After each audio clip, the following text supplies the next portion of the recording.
Hi, I'm Hal Roberts. This is Bridge City News. Here's some of the top stories we've been following. The Alberta NDP blasted Premier Danielle Smith over comments she made about Russia's invasion of Ukraine. Smith, meanwhile, has issued an apology. RCMP in British Columbia are still in mourning following an attack which left one of their female officers dead. And the public inquiry into the Emergencies Act continues in Ottawa. We get the latest from a lawyer with the Justice Centre for Constitutional Freedoms. Your nation, your province, your southern Alberta. From the heart of Lethbridge, it's Bridge City News with Hal Roberts. Thanks so much for joining us. The Alberta NDP blasted Alberta Premier Danielle Smith for comments she made about the war in Ukraine. MLA Sarah Hoffman says Smith's comments in the past have been quite harmful. Smith posted comments earlier this year questioning whether regions of Ukraine should be allowed to break away and join Russia, and appearing to suggest NATO and Ukraine are partially responsible for Russia's invasion. This wasn't, decades ago. We're talking about something she said a few months ago in the middle of the conflict. So for her to tell people, you need to ignore what I said without even apologizing for it, that is not responsible leadership. If anyone else in any normal societal relationship made a huge mistake, they would begin by apologizing and then work to repair the relationship and make sure that they get off to a better start. So she certainly wants to tell people not to pay attention to her own words. I get why she'd say that. She said many offensive and hurtful and damaging things for the province of Alberta. Now, in a statement posted to Twitter on Tuesday, Premier Smith offered an apology for her past comments and said she is reaffirming her condemnation of the invasion. She said, "I categorically condemn the Russian invasion of Ukraine and the indescribable suffering Russia's had and still is inflicting on the Ukrainian people. Prior to re-entering politics earlier this year, I made some ill-informed comments on Russia's invasion of Ukraine. My knowledge and opinion on this matter have drastically evolved since that time, and I apologize for those previous comments." The statement is already the third apology or clarification issued by Smith's office since she was sworn in as Premier on October the 11th. Mounties in British Columbia are mourning after one of their own was stabbed and killed at a homeless campsite in Burnaby. Constable Shaylin Yang, a mental health and homeless outreach officer, was killed while she partnered with a city employee officer at a homeless campsite. This is an extremely difficult and tragic day for the BC RCMP and the members of Burnaby Detachment. Those she worked with before joining the RCMP and her police colleagues described Constable Yang as a kind and compassionate person, which makes her death even more difficult to accept. At approximately 11:05 a.m., Constable Yang, who was partnered with a Burnaby bylaw officer, was engaged in her duties at a homeless camp on Gilmore Way. An altercation took place, and Constable Yang was fatally stabbed. Emergency responders attended the scene, and despite their best efforts, Constable Yang succumbed to her injuries. The federal government announced the launch of a 2-month consultation process on the proposed ban of replacement workers. This would be legislation to ban so-called scabs during a strike or lockout in a federally regulated workplace. Labour Minister Seamus O'Regan says the rights of workers to strike should never be taken away, and collective bargaining should always be protected. We need workers and employers to be able to stay at the bargaining table and preserve the right to strike and lockout. We're consulting on how to make the process more efficient and make sure that Canadians' health and safety is protected. But I want to be clear on something. We will not change the threshold or criteria for maintenance of activities. The best deals are made at the negotiating table, and that is where we want the parties' attention. This government will always protect free and fair collective bargaining because collective bargaining is about good jobs. It's about safe work. It's about earning more when it's time to earn more and getting rest when it's time to rest. It's about what workers deserve in return for their labor and how employers can profit from a healthy and happy workforce. Prime Minister Justin Trudeau says there were times during the Freedom Convoy demonstrations when the 3 levels of government were not on the same page. He says that there was still a need to use emergency powers, however, to end the weeks-long blockades. There was a lot going on, and what we're finding out through the Emergencies Act inquiry is a lot of different things happening day to day, and we're going to have lots of information coming out. We're going to keep hearing lots of information coming out over the coming weeks on what happened day by day with the Emergencies Act, with the illegal protests here in Ottawa and elsewhere across the country. I think one of the most important things, however, is that the province and the federal government stood together. Doug Ford invoked his Emergencies Act. We invoked our Emergencies Act. We put the citizens of Ontario, the well-being of families, the well-being of our economy ahead of the interests of illegal protesters. The public inquiry into the Emergencies Act continues in Ottawa. More than 65 witnesses will be testifying over the next 6 weeks. Eva Chipiuk is a lawyer with the Justice Centre for Constitutional Freedoms. She's in Ottawa for the hearings and joins us now. Eva, so far we've heard witnesses playing the blame game. What have you seen so far? I've been calling it a little bit of infighting is another word I guess you could use. And really getting the backstory here behind what was going on. Clearly, we weren't privy to those discussions and negotiations. And we did see some public statements from officials like Diane Deans, who's testifying right now. But some officials were certainly making their views known, but we didn't know the extent of the issues behind the scenes and the jurisdictional issues and the power plays and the this and that. That's been a big focus so far. So once the commissioner hears all of the testimonies of what transpired during the Freedom Convoy in our nation's capital last February, what do you think he'll do with all of that information? We haven't heard a lot of actual experiences firsthand about negative activities by the protesters. We heard a bit of grandstanding and quite a bit of derogatory language by the mayor yesterday, which was unfortunate to hear.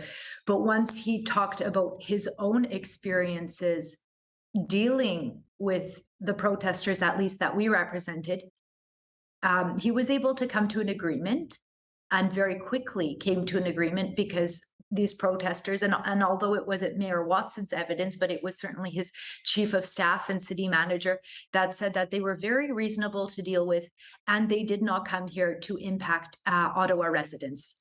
So I'm really glad that came out. It really is showing, who was responsible and reasonable during the protest and who was trying to work together. So I think that's really coming out. And, the commissioner is sitting here hearing all of that. We're just into really our first week. So I expect it to remain the same, but it'd be early to call what I would see the commissioner doing at this point. Thanks so much, Eva. That was Eva Chipiuk, lawyer for the Justice Centre for Constitutional Freedoms, joining us from Ottawa. Stats Canada's latest Consumer Price Index report shows that Canadians are still feeling the sting of high food prices. While overall inflation has cooled slightly, down 0.1% to 6.9% for the month of September, food prices skyrocketed, up 11.4% compared with a year ago. Stats Canada says food prices have been increasing at a faster rate than anything else. Analysts say higher prices for natural gas and fertilizer also contributed to food inflation. Well, the mercury has also been skyrocketing, much like our food prices. So much sunshine and being around the 20-degree mark has been pretty nice for this time of year. Jeanette Rocher is in now with an early peek at the forecast. Jeanette, we may, however, be seeing an end to those 20-plus degree days fairly soon. Yeah, it's true. We need to get out while we can and enjoy this. In fact, get out tonight. Go for a bike ride. Go for a walk while it's still 25 degrees out, because after Thursday, things are going to change. Those temperatures are going to go down, way down, but we won't worry about that until the weekend. As for overnight, still a decent overnight temperature, 13 degrees, not bad at all. Into Thursday, lots of sunshine, 21 the high. After that, though, like I said, it's going to get a little bit chillier. I'll be back later on in the show to give you the bad news of those single digits. Thanks so much, Jeanette. One local organization in our community is promoting a violence-free world. The YWCA is organizing a week-long series of events called Week Without Violence to help groups who are sometimes forgotten. On Tuesday, chalk messages were written on the street by the Petty Building in downtown Lethbridge. YWCA staff say there are a variety of well wishes for those who've been victims of violence. Ideally, the whole purpose is to put messages of awareness that have to do with family violence and domestic violence. So we've got a few things. We've got an example of our crisis line there. We've got some talking about survivors. We've got messages about, not judging people on what their past is and just including everyone and everything. So it was really up to the individual person that was doing the chalk to what they felt was important for people to know, and having staff that are involved in different facets of the organization and deal with different clients. That's probably messages that they hear from clients on a regular basis, like people don't believe me, it's become who I am, and just making people aware that that's not what it is, and we just need to be more aware of family and domestic violence in general. On Friday, the YWCA will host an event called Take Back the Night at City Hall at 6 p.m. It'll help to promote safety for women when they're walking alone. As Lethbridge weighs solutions to help with the tent encampments around the city, officials say more than 13,000 kilograms of debris was cleaned up from the Civic Centre track area between June and September. The Clean Sweep program also collected 852 needles and 44 pipes. The information was submitted recently by the Community Safety Standing Policy Committee. Mike Fox, the Director for Community Services, also said between June 1st and September 15th, Clean Sweep also cleared over 17,000 kilograms of debris from other encampment calls. As Southern Alberta continues to deal with a shortage of doctors, we're now seeing a shortage in specialized physicians, including OBGYNs, those who practice obstetrics and gynecology. As Angela Stewart explains now, a Lethbridge mom says the shortage had a direct impact on her when she gave birth 6 months ago, as our city only had one operating gynecologist left. I didn't have a doctor at all. Lethbridge mother Taryn Fawcett Berthelot scrambled to find a doctor when she was pregnant with her now 6-month-old baby girl. Due to the shortage of doctors in the city, Berthelot says a doctor who is now no longer working in Lethbridge helped deliver her baby. Dr. Wozni stepped in and it was very successful, and she helped deliver at the Lethbridge Hospital. It wasn't hard, but now looking back, if I would have had the baby, if I would have been pregnant right now, it would have been a bit more scary of a situation, According to Vicky Todd, who operates Mother, Nurture, Massage and Doula, Lethbridge had 7 practicing OBGYNs. That number has now dropped to only one operating obstetrician who only supports high-risk patients. With one obstetrician practicing, prenatal care is quite stretched. This is a huge population of people that are being served by essentially one care provider. A statement to Bridge City News, Alberta Health Services says they are aware of the recent number of obstetricians in the Lethbridge region, adding they will continue to bring in OBGYN physicians to ensure appropriate on-call coverage for obstetrical patients. There's so many different uncertainties right now that go with having a baby that I just want to say I feel for the mothers out there, because it is a scary time. AHS says efforts are being made to recruit additional obstetrics and gynecology care to help support the community. For Bridge City News, I'm Angela Stewart. It appears as though the Lethbridge Lodging Association may not be a fan of Tourism Lethbridge.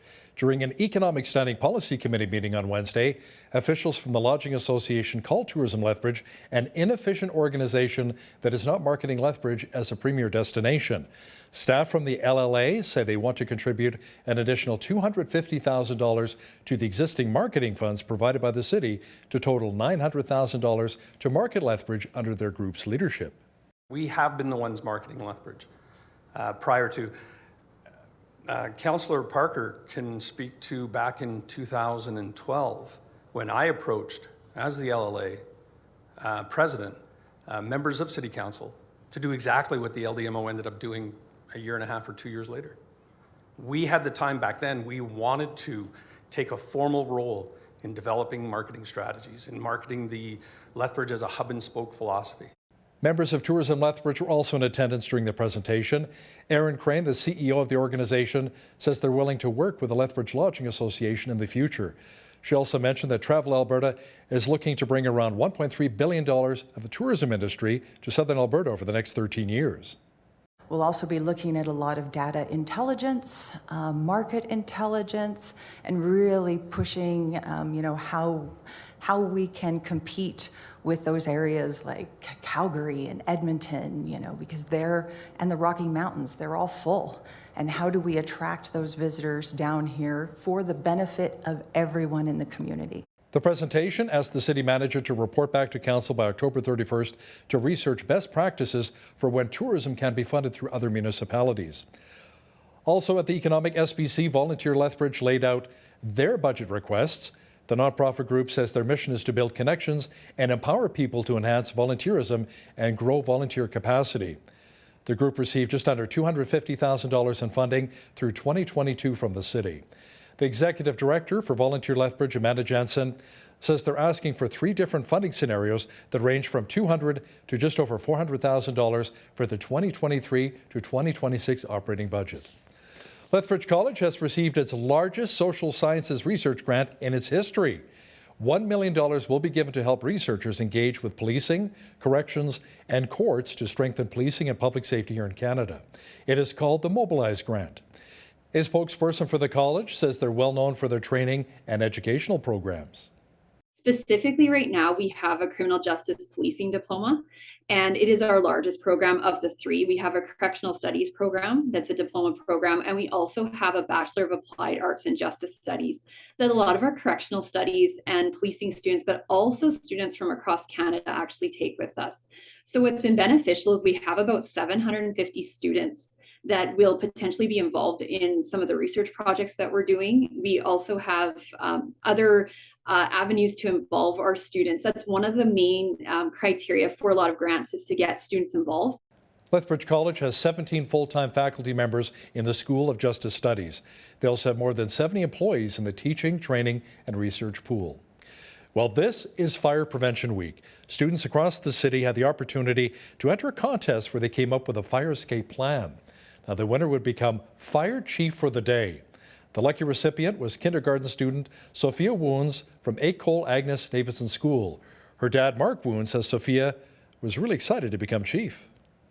I think this is the purpose of the whole program, is to ensure that kids are coming home with something that reminds us that we have a fire plan, and we're new homeowners here in town, and so I think it's really important that we get on that right away. And I mean, for me, it's memories of being a kid and being told how to escape your house and having a meeting point and all those sorts of things. So yeah, it's a great reminder and a great program in that sense, for sure.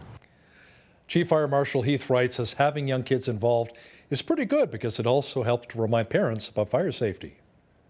They are quite young, but that's a resource that we use to help remind parents that fire safety messaging in the household. And it's a refresher for parents as well to make sure that fire messaging is always on the mind of everybody in the household, and remind of where muster points are and how to get out to make sure that we have two escapes from every room in the house. Wright says about 23 schools participated in the contest leading up to Fire Prevention Week. Congrats again going out to Sophia Woons, Fire Chief for the day. Well, it was another gorgeous day here in Lethbridge, and the warm temperatures should continue. Full weather details are coming up.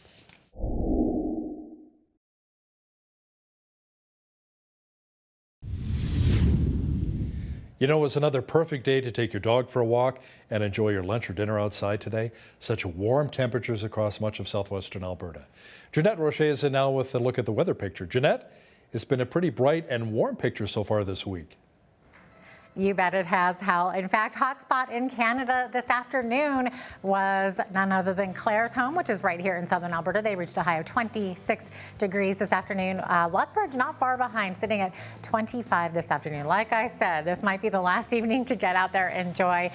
Into tomorrow, Thursday, we are seeing a high of 21 degrees, lots of sunshine, but a bit windy. We're looking at 30 to 50 kilometer per hour wind gusts. Into Friday, mainly cloudy skies. That's when we're going to drop significantly down to 12 degrees, but then look what's happening on Saturday. We're only reaching a high of 4 degrees and looking at a chance of rain. Into Sunday, not much rain, but lots of clouds, a high of only 7 degrees, climbing back up to 10 degrees on Monday, and then 8 degrees for Tuesday. So we are definitely starting to get more seasonable and even lower than average for this time of year, which is actually the average high 13, average low 0. So we're going to be right in that range still. 28 degrees degrees was the high temperature on this day back in 1974, and in 1949 we had the chilliest, which was -12. 7:59 right before 8 o'clock. That's when the sun rose this morning, sunset this evening, 6:34 p.m., giving us 10 hours and definitely under 10 hours and 40 minutes for sure. Days are certainly getting much shorter. In Victoria tomorrow, mix of sun and cloud, 16 degrees the high, a bit windy in the Juan de Fuca Strait, hazy as well. 15 degrees in Vancouver. Widespread smoke there due to the forest fires happening southeast of Chilliwack and in Washington State.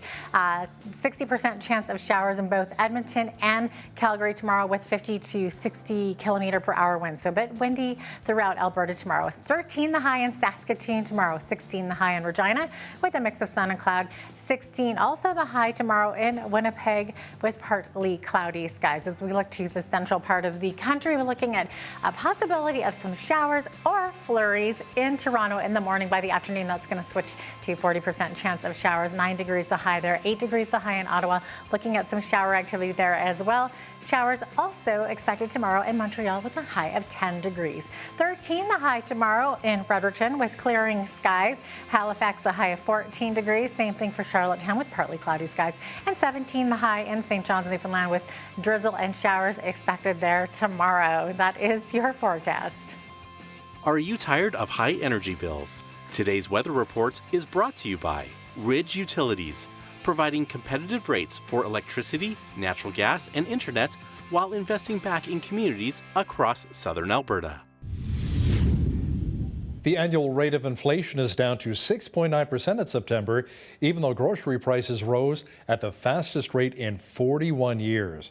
Stats Canada says the 0.1% decline was mainly due to a 7.4% drop in gas prices from a year earlier.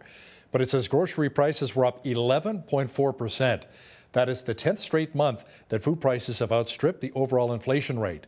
The federal agency says increased food costs are due to weather conditions, higher prices for fertilizer and natural gas, along with the Russian invasion of Ukraine.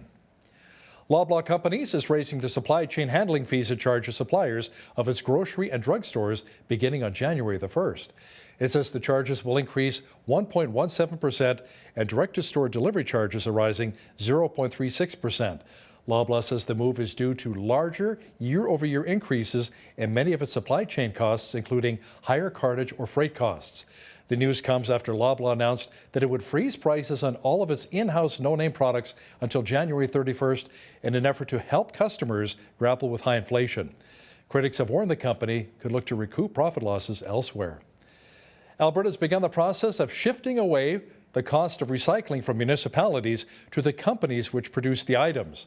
The plan, which lays out various targets and timelines, will come into effect on November 30th and fully operational by October of the year 2026. The regulation would cover product packaging, single-use products, batteries, pesticides, and most flammable household products and their containers. Now, here's a look at today's markets.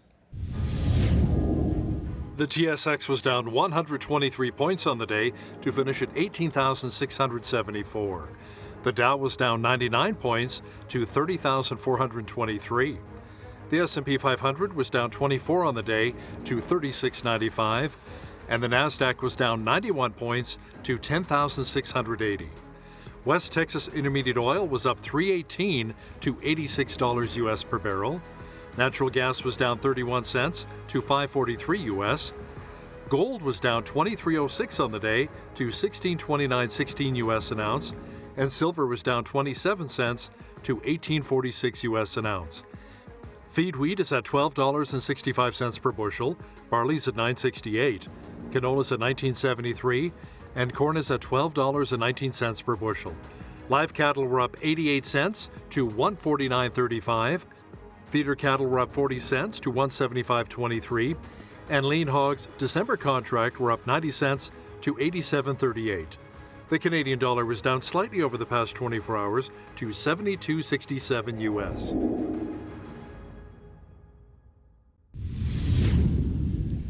Recapping one of our top stories, in a statement posted to Twitter on Tuesday, Alberta Premier Danielle Smith offered an apology for her past comments on Ukraine and said she is reaffirming her condemnation of the Russian invasion.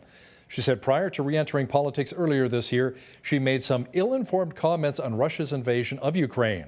Smith adds that her knowledge and opinion on this matter have drastically evolved since that time, and she apologized for those previous comments. Many Albertans in rural areas of the province are concerned about crime and their safety. Coming up, an interview with Cor DeWitt with Alberta Rural Crime Watch, who will explain what a lot of those concerns are. And listen, if you see news happening in your community, be sure to drop us an email at info@bridgecitynews.ca. We'd love to hear from you.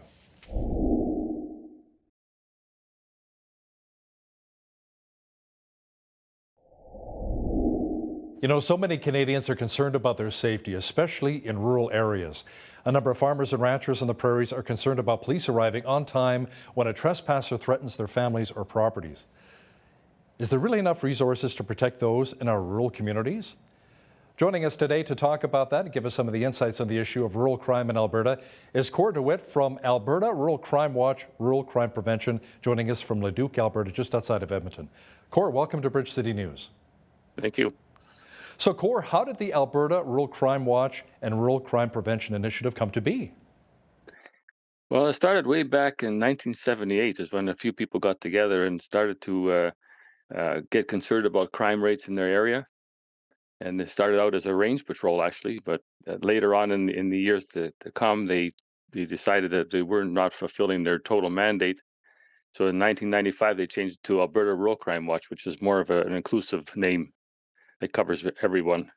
Now, the program was initially called the Alberta Range Patrol. What happened with this type of patrol? Well, range patrol was primarily looking after cattle and that sort of thing, and trying to find people that were rustling cattle, and the old Western idea.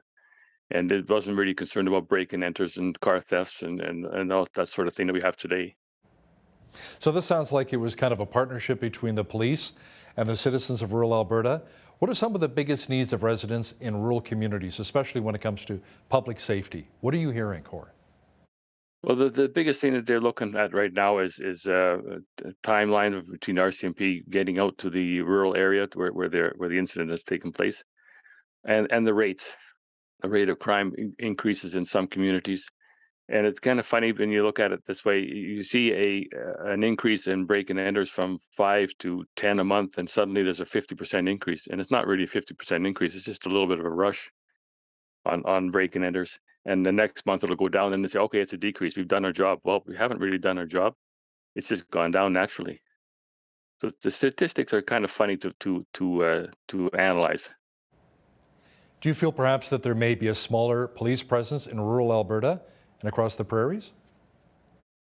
I don't know if there's a smaller presence at all. I think it's just a matter of where they are needed at the time. If there's a rush in a certain area of Alberta, a certain district or county, then there may be some resources spread out into that area to help combat the problem.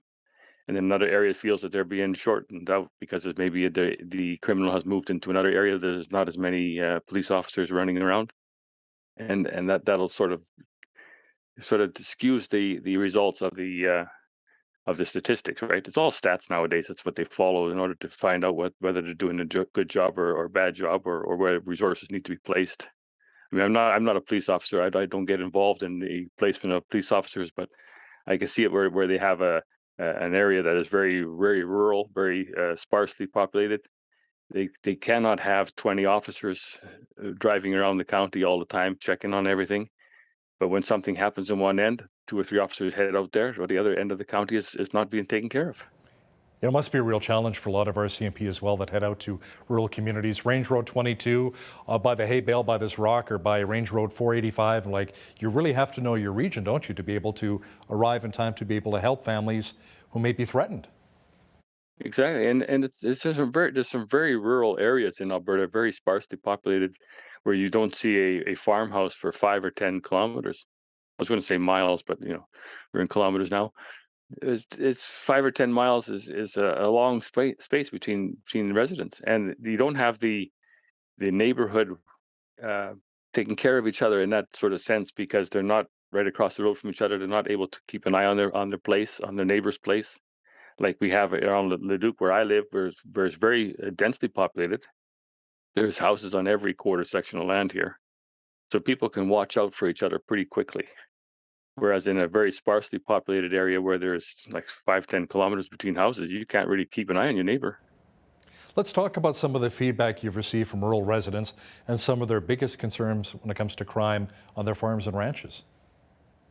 Well, the biggest concern I think right now that we're starting to see is the court system issues of releasing the criminal or the suspect when they're arrested by RCMP, brought before the court releases them on bail and so on. They go back out in the street again. Catch and release is a phrase that's used a lot out here. Would you say the scope of crimes have really changed here in Alberta? I don't think they've changed. I think they've gotten a little bit more sophisticated because they're starting to take catalytic converters, stuff like that, off of vehicles that they can turn into money for their drug issues that they have or whatever. I mean, years ago there was no catalytic converters on the vehicles, so they didn't take that. Now there is, so they start to steal that kind of thing. Equipment is getting more and more expensive.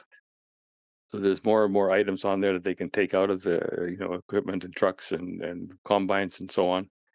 So there's the targets are similar in scope, but they're just trying to get stuff that's more valuable.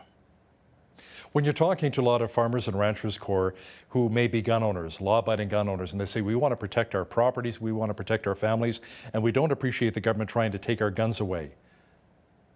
When you have those conversations with a lot of people in rural communities, what are your thoughts? I have not had a conversation about gun control or gun access with farmers in our area at all. They have no concerns at all. They know that you can't be vigilante. And if everyone is carrying a gun, they're going to be in trouble. That's my personal view. We're going to have issues with people pulling guns on innocent neighbors coming by to check because they've hit the ditch, they need a pull or they need some help, and you're going to have problems with that. And I feel strongly we don't need guns. So tell us a little bit more about the mandate of your organization and how it may have changed over the years. Well, the mandate of our organization is to bring the grassroots chapters together as a provincial voice with the provincial government to canvas for crime prevention programs and such things that can help reduce crime. We've really wholly adopted the CPTED program, the Crime Prevention Through Environmental Design, which sounds like a very ominous title, but it just means give you access to your neighbors, to see your house, to see your farm buildings. Don't cover it all up in trees and everything and make it nice and hidden and nice and private, because then the criminal can go in there and do his thing and the neighbor will never even know that he's threatening your vehicle, taking your tools out of your shop or anything else that he's interested in. And that's what we try to do, give access to the neighbors to see what's happening at your house or at your farm. And this also comes in play in businesses as well, when they have a storefront that is covered with advertising. And that's great for advertising for the business, but it doesn't tell the neighbors that there's a robbery going on because they can't see it. Whereas if they had open windows, clear windows, you could see that there's a robbery taking place at a convenience store. It can be reported right away, rather than find out later on that the doors were locked and nobody could get in and nobody could see inside. They didn't know what was going on. So, Cord, do you think your group's voice is really being heard by different levels of government? I believe we are. We have a very active website. Well, I can give it right now. It's www.ruralcrimewatch.ab.ca, which is a massive website that has grown in the last 3 or 4 years by an excellent webmaster that we have. Has volunteered his time, and the website is garnered comments from right across Canada as far as the information that's on there. I think we have about 12 or 13 videos on there on CPTED principles, on storing firearms, to protecting your property, to and enclosing your yard, make sure it's safe, gates, use of gates, pros and cons. I mean, CPTED is not a perfect program, but it's a lot better than nothing at all. There's been a lot of talk from the UCP about bringing in a provincial police force. What are your thoughts in that regard? Would it be better than the RCMP? Well, we worked with the RCMP for 25 years. we've had very few issues with them. We have a good program, a memorandum of understanding between the RCMP and ourselves, and it's worked very well. But we also deal with, like my group, my personal group that I deal with the Edmonton City police officers. Calgary City police officers are dealing with different groups. Lethbridge, all over the place. So we will work with whatever police force we're given. So I'm saying that it doesn't really make that it doesn't make that much difference to us which group we're going to have to deal with. We have to deal with somebody. So whatever police authorities out there, we will work with. Cor, let's chat a little bit more about the passive and active patrols that assist RCMP in rural areas. Can you talk about that? Well, Rural Crime Watch does passive patrols. Passive patrols, because we travel to our locations, like our farmyards and our different pastures and fields where we're having our crops. We will take a different route to the different fields. So as you go one way, you make a left turn out of your driveway, and next time you make a right turn, and you kind of look out for suspicious vehicles, suspicious persons. Most people know their neighbors' vehicles, so you can pretty well tell if a vehicle is kind of from the neighborhood or if it's kind of different. If it's different, you kind of take the license number down, or with cameras now on these cell phones, snap a picture. You got it. I mean, my trucks, I have dash cams, so I keep an eye on what the dash cam's picking up. And then I will report it to the RCMP and say, okay, this vehicle I've spotted twice in 2 different locations sitting in a driveway. What's it doing there? So they'll do a cursory check and say, okay, we've had this black Ford half-ton. It's suspiciously reported by 3 people, and we've had 2 unsolved break-and enters. Maybe there's a connection, and that's when it comes back to a resolve. So, Cor, you chit-chatted a bit about the relationship you have with the RCMP. Can you tell us about other groups your organization continues to work with? Well, we continue to work with Citizens on Patrol, where they do an active patrol, where they actually have assigned patrols where they go out to the left side of the town, or the right side, or the middle of town, but they have issues with getting volunteers to do small towns and small areas, because it's a fairly large commitment on time.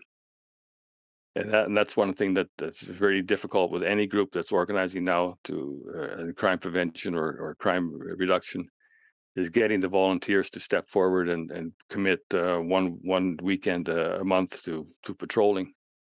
That takes quite a bit to get them to do that.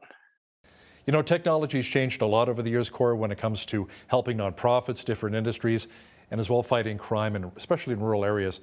Let's talk a bit about the crime app that your organization uses. People can tap in on their phones. Yes, we developed a phone app a couple years ago, and I've improved it slightly in the last couple years. And what it does is if you touch your app on your Apple phone or your Android phone, it will bring up your geographical area, your GPS area. It'll give you the closest RCMP detachment, the phone number for that detachment. So you can touch the phone number, it'll dial the phone for you, and you can talk to the detachment and report a crime that's taken place in your viewing area. And it really comes in handy when there's an accident on a country road somewhere and you're driving in an area that you're not sure whose detachment has taken jurisdiction. And you can say, okay, there's an accident, you can report it right away. I mean, you can call 911 as well, but it'll also give you some information as to what to do. There's some tips on there on prevention and statistics and so on. It's all in that app, and it's free for anyone who wishes to download it. It's at the Apple Store and at the Android Store as well, and on the website. So if viewers are interested in contacting you and getting involved with your organization, especially if they want to volunteer, how should they go about doing that? They go through our website at www.ruralcrimewatch.ab.ca. There's some information there on the navigation tab. You don't have to be a member to get that information. And you can go into it and look at how to set up your own Rural Crime Watch area, because there are some areas of Alberta that are not covered by a Rural Crime Watch group. So you can go in there and it'll give you some ideas on how to start one and where to go and what the registration to take place. You have to have a society's registration from Alberta Registries as well. That's a requirement. And so it's you can't just say I want to be a member and go ahead and jump in there. You have to follow some steps and get your community involved. That's number one. And perhaps a criminal check when you're vetting different candidates? Yes, some groups we have criminal record checks for every member that they allow into their group. I know the provincial board, everyone is criminal record checked every 3 years, and every member of their local board of directors is also criminal checked every 3 years as a part of our memorandum of understanding with the RCMP. Cord DeWitt is with Alberta Rural Crime Watch, Rural Crime Prevention. Thanks so much for joining us today from Leduc, Alberta. You're welcome, Hal. Thank you very much.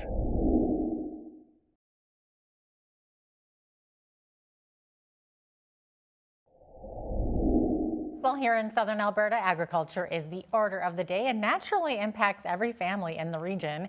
Dairy farming is lesser known and talked about than some more visible ag sectors, but we wanted to check in with a local dairy farmer who's also the chair of Alberta Milk, Stuart Boovey. Thanks so much for joining us today from Barnwell, Alberta, all the way out in Barnwell.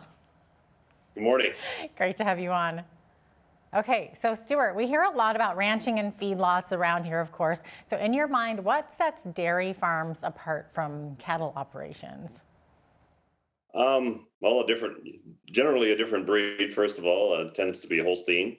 There is also Jerseys and other breeds in southern Alberta, but it tends to be Holstein. So that would be one thing. The other one is, there are lesser numbers, I would say. There's about 150 dairies in southern Alberta, 490 in all of Alberta. So that, like you say, a little bit lesser on public perception-wise, I suppose. But I guess that would, and we're definitely a different industry as far as genetics and livestock. Yeah, totally. Okay, so would you say that there's a need for more dairy farms in Canada? Not more dairy farms, I would say, no. Production is, before COVID was always going up. The last 2 years it's leveled off, just because of consumer demand and consumer issues. So right now, milk production in Canada is basically, it's growing at about 1% to 2% per year. That's what it averages. Wow. Okay. So at the very basics, what does Alberta Milk do and who does it serve? So Alberta Milk is a producer driven industry. So I've been a producer my entire life. I've been in this current location for 27 years. So the board of directors is made up of all producers. You have to be a producer to be on the board. Alberta Milk, what it does, it does many things. One of it is it's actually it coordinates milk receiving, milk quality, transporting milk to producers, raw milk to processors, I should say. Takes care of on-farm animal care. It does many, many things, but it's a producer-run organization. Wow. Okay. So the dairy farming in southern Alberta, would you say that it's more of a multi-generational family business, or are they owned by large corporations? What are we looking at here? It very much tends to be multi-generational, stay in the family type business. That's certainly my roots. My father started in the 1960s in BC. That's very, very typical. Some of the farms, I know there's one west of Lethbridge, has been over 100 years in business. It really tends to stay in the family just because it really affects your life, I guess, is what I would say. It's 7 days a week, 365 days a year. If you're not born into it, you'd probably look and go, why would I want a dairy farm? But if you're born into it, it has a different draw to you, I guess, is what it is. And then, of course, in southern Alberta, we also have the Hutterites that quite a few of them have dairies as well, which is obviously multi-generational and doesn't move, obviously. So Definitely. So are you then moving your milk into other organizations that maybe then produce cheese, or is that all one and the same of the dairy industry? So currently in Western Canada, we don't have a large cooperative. So what Alberta does, Alberta Milk does, is coordinates milk transport to processors. So in Canada, there's 3 major processors, and then there's a myriad of smaller ones and some on-farm processing and other things. But the 3 major ones take about 75 to 80% of the milk produced in Canada, and that's also in Alberta. Currently in Alberta, we're a little bit short of processing, so sometimes some of our milk goes east or west, depending on the day and the week. And we coordinate with other milk boards in Western Canada to take that milk. That's obviously, we work very well with our other Western milk boards, and we work nationally as well. But certainly on milk processing, we work as a Western group, the 4 Western provinces. So what we do is about a month to 2, well, hopefully a month in advance, we have all the loads of milk destined for their processor. There's processor orders, and then we fill them. So that's how dairying works. So we, as producers, we do not process our own milk. We sell it to processors. Okay, there you go. You answered my question. I was always kind of curious about that. Now, in this industry, you hear of something called the quota system. So maybe explain why this is important to dairy farming families and Canadian consumers, and maybe also how the quota system works. So it's fascinating that how you asked the question. Actually, dairying around the world is on a quota system. Actually, if you really get down to it, here the reason it gets named differently in Canada is it was put in place in the 1960s, and it's actually run by the CDC, the Canadian Dairy Commission. So it's actually federal, and that's what differentiates us from other countries in the world. Most dairy systems, I would say, in the world now are run by the processor. That the processor wants so much milk, and they contract, which is the same as quota. It's just a different name. But anyways, going back to Canada, quota is just a producer can buy from another producer a market share is what it is. So that's actually the whole name. It's market share quota. And what you do is say like my own farm, I have a quota that's basically through Alberta Milk, and I have a certain deliverable amount of milk that I'm allowed to produce in a day. And that's transferred farmer to farmer. And that's what they call the quota. Now, what Alberta Milk does is if I would want to sell my quota, I would put it on the market and another producer could buy it. The only thing fascinating about quota is that the provincial boards actually control it.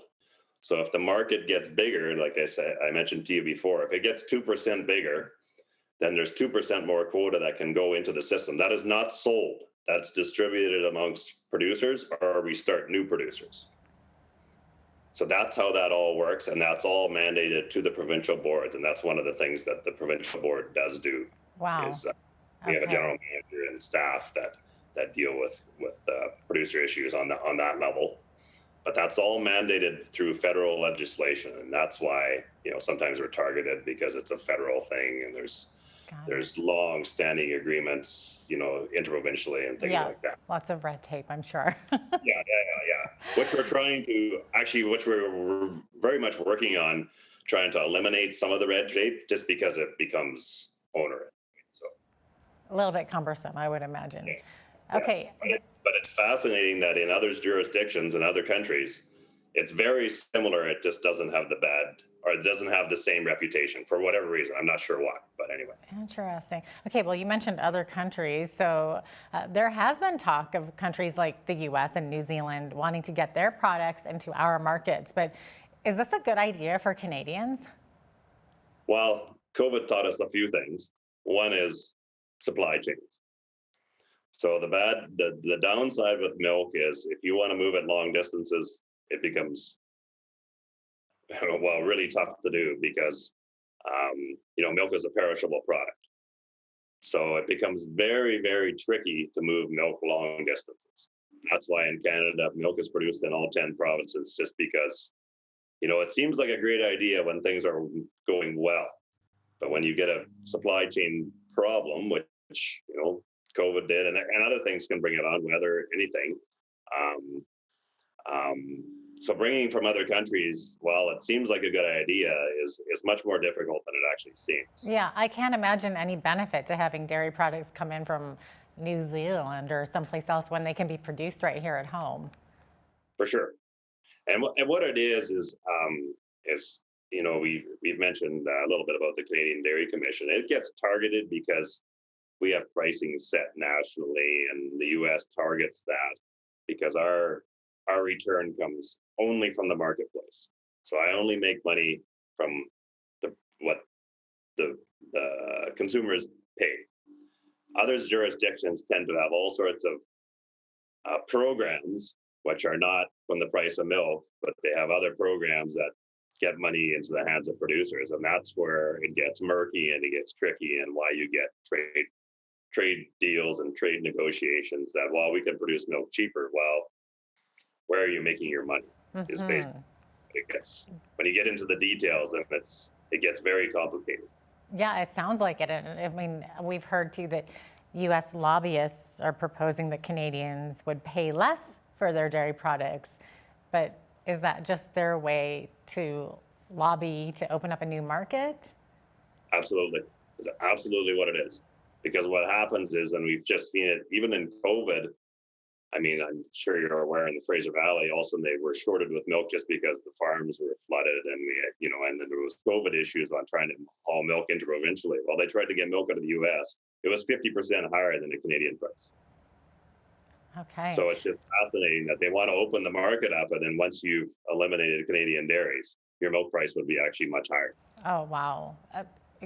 I'm just curious too, how different is the U.S. dairy product to what's produced in Canada? Is there a difference? Well, they have some different rules that they adhere to.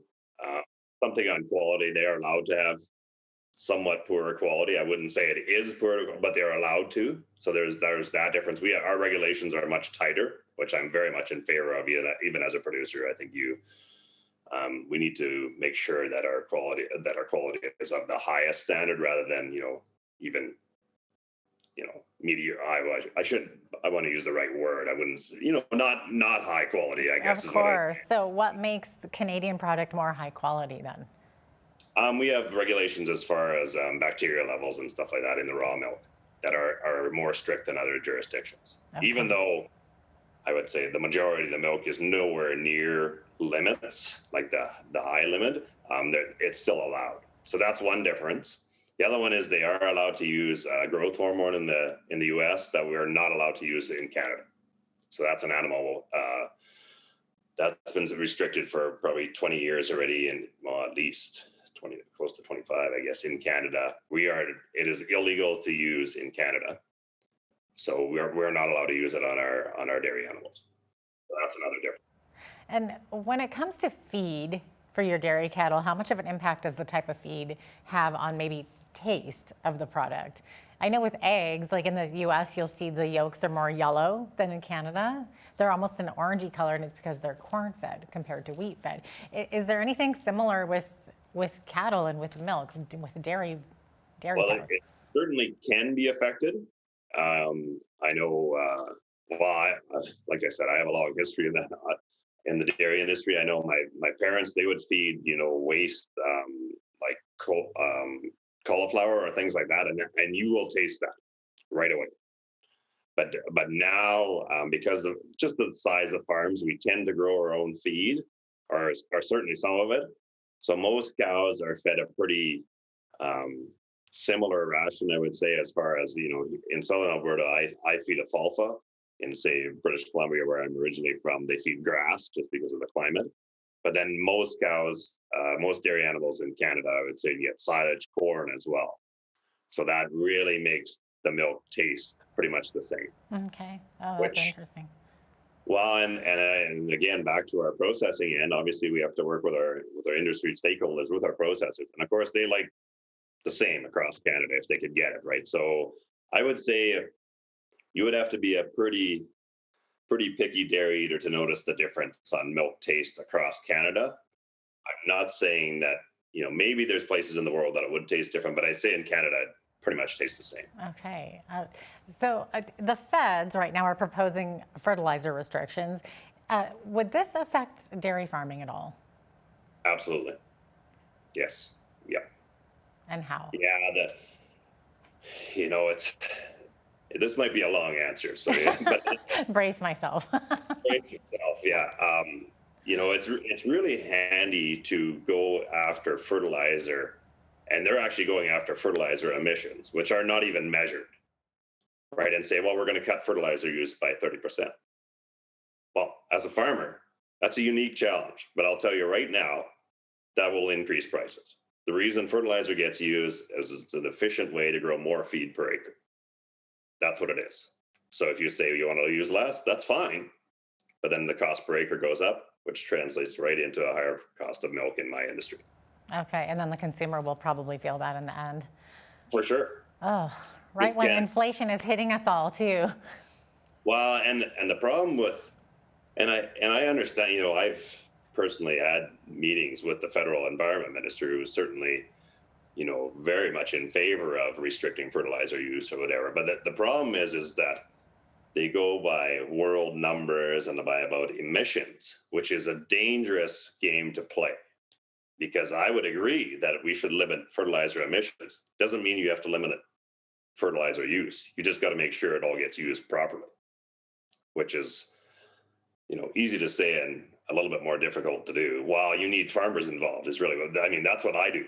That's my whole career, is trying to make, okay, you want us to use less fertilizer and emit less, we'll figure out a way to do it. Don't worry, because fertilizer is expensive. Yeah. All right. Well, thank you so much for that insight. Really appreciate it. It looks like we are about out of time, but we really appreciated having you on today, Stuart. Anytime.